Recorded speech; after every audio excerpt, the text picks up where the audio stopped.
I hadn't planned to stop by. That matters, because if I had planned it, I might have rehearsed something. I might have armored myself with resolve or indignation, or at least a speech. Instead, I was still thinking about traffic, about whether I had enough gas to get back without stopping, about a meeting I had half forgotten to reschedule. The back door was unlocked, like always. The kitchen smelled the same way it always did, burnt coffee layered over lemon cleaner. My aunt's voice reached me before I crossed the threshold. She was saying something with the loose confidence of someone who assumes agreement.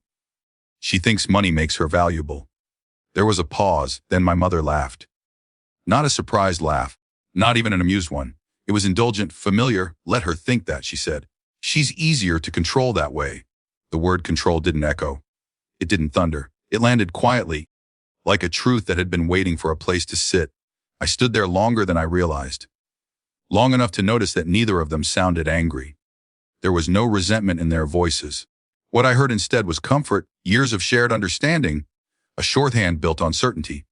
My aunt added something else, but I don't remember it. The sentence that stayed with me was already doing its work. When I stepped fully into the kitchen, my mother looked up. Her face changed instantly. Not guilt. Calculation. The laugh vanished first, then the ease. For a second, she tried to hold on to the moment before it like she could rewind herself back into safety. I smiled. It surprised me too. Thanks for confirming, I said. My voice didn't shake. That surprised me even more. Your control ends today. Along with the payments, silence followed, thick and awkward. My aunt straightened in her chair, suddenly interested in the pattern on the tablecloth. My mother opened her mouth, then closed it. She had always been good at speaking. This was new ground. I hadn't always known what the payments were. They started years ago, framed as help. I was building my life, moving faster than the rest of the family expected. There were comments about how lucky I was, how ambitious, how it must be nice to not worry. When my parents insisted on contributing, covering a shortfall here, smoothing something over there, I accepted.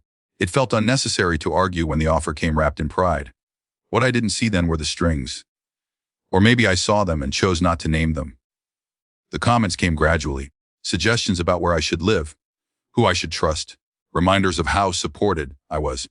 If I hesitated, my mother would tilt her head and say, "We just want to make sure you don't forget where you came from."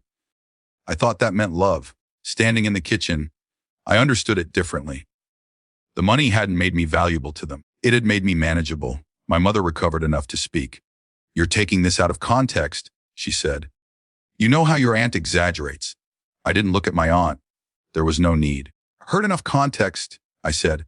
I reached into my bag and pulled out my phone, not dramatically, just because it was already there. "And this isn't sudden. You just happened to say it out loud today." Her eyes flicked to the phone. "What are you doing?" "Finishing something," I said. The authority entered the room through a speaker, calm and professional. A voice that didn't belong to our family, didn't care about our history, didn't flinch at emotion. The conversation had been scheduled days earlier. I hadn't known why I felt the urgency then. Now I did. I explained briefly. Names, numbers, confirmation. The arrangements were already in place, accounts separated, obligations clarified, automatic transfers canceled. Not revenge, just correction. My mother listened without interrupting. That, too, was unusual.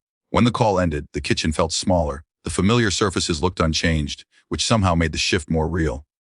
No drama had altered the space. Only reality.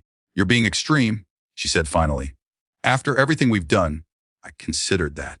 Not because I doubted myself, but because I wanted to answer honestly. "You've done what benefited you," I said. "And I let you. That part's on me." My aunt stood up then, murmured something about needing air, and left the room. The door closed softly behind her. She had always preferred exits that didn't require explanation. My mother stayed seated. For the first time, she looked uncertain, not wounded, not furious. Just unsure where to stand now that the ground had shifted.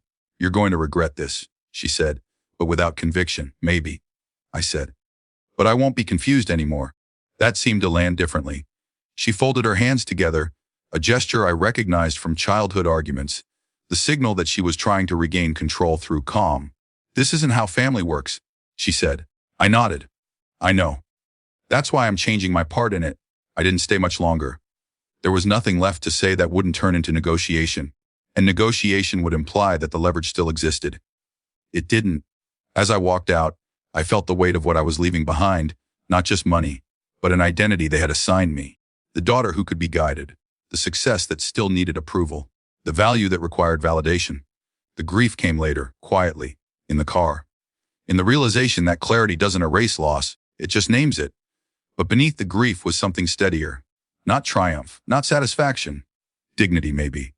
Or simply the absence of a pressure I had grown so used to that I forgot it was there. The kitchen would go back to smelling like burnt coffee. Conversations would continue without me. Control would find a new shape. It just wouldn't be mine anymore.